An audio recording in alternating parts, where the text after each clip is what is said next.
Hi guys!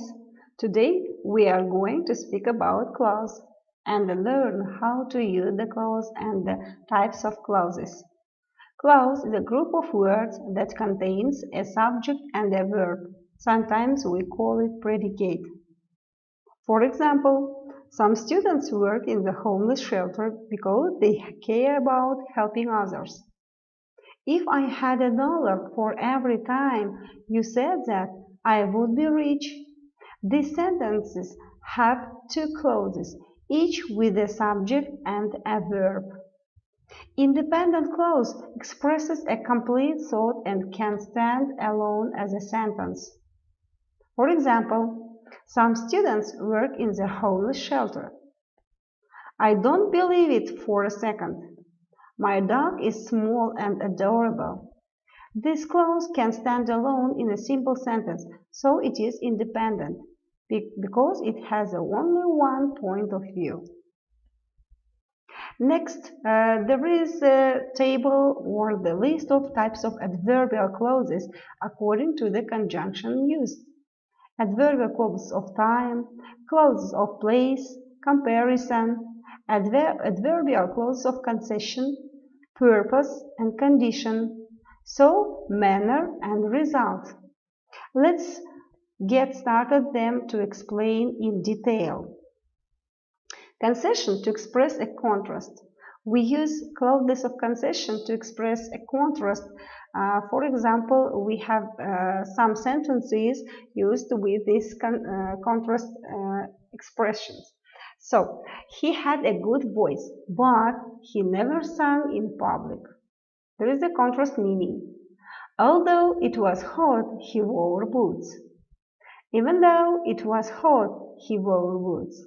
He wore boots though it was hot. It was hot, he wore boots though. We can use though in the middle of the sentence as well at the end of the sentence.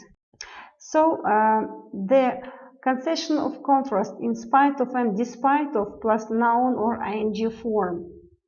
For example, despite of his talent, he couldn't find a job. Or he couldn't find a job in spite of his talent. Clauses of result. To express result, we use as a result, therefore, consequently, as a consequence, so. The hole in the ozone layer is becoming bigger and bigger. As a consequence, the Earth's temperature is rising at an alarming rate. The next example is with so. I was feeling lonely, so I went to visit my friend. And the with use of such, with uncountable nouns and plural form of nouns. They were such nice people that I will never forget their kindness. It was such heavy luggage that we had to pay excess baggage charge at the airport.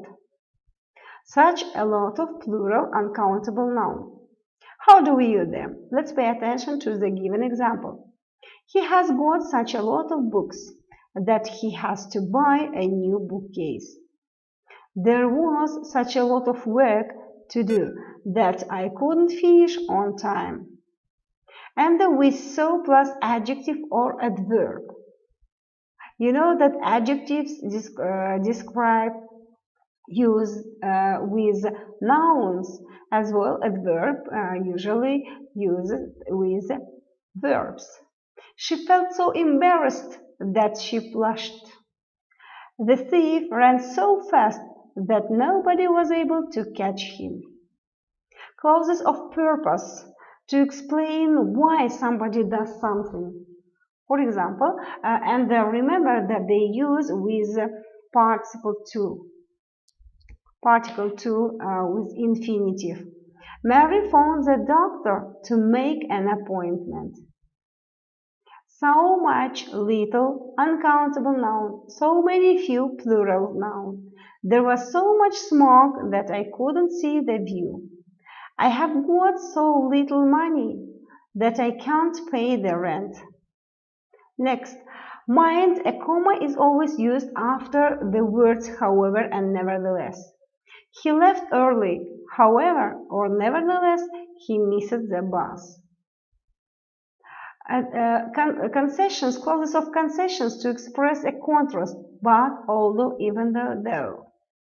They are also used in sentences in the beginning, or though may be used in the end of the sentence. Clauses of result to express result, as a result, therefore, consequently. Clauses of purpose to explain why somebody does something, and they use with infinitive form of the verb. Mary phoned the doctor to make an appointment. So that could or would is used with past references. He finished his homework early so that he could go out with us. Or we use with the in case and the present simple tense verbs. Take a coat in case it is cold. In case past tense uses past references. She had taken her cell phone in case she needed it. And the mind, please remember that in case is never used with will or would. Clauses of manner to express the way in which something is done or said, to say how somebody or something looks or behaves. After the verbs, we use as if, as though. For example, she feels as if she will faint.